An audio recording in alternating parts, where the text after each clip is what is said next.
اے چادر میں لپٹنے والے، اٹھو، اب خبردار کرنے لگو اور اپنے پروردگار کی بڑائی بیان کرو، اور اپنے کپڑے پاک رکھو اور شرک کی گندگی سے تو الگ ہی رہو، اور اس نیت سے احسان نہ کرو کہ اس سے زیادہ کے خواہاں ہو،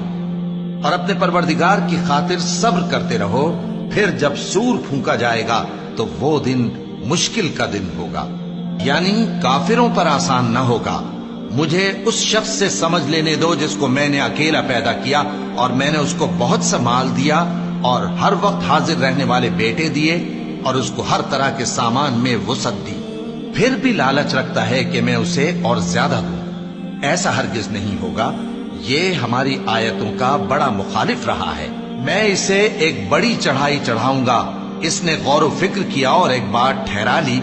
یہ مارا جائے، اس نے کیسی تجویز کی، پھر یہ مارا جائے،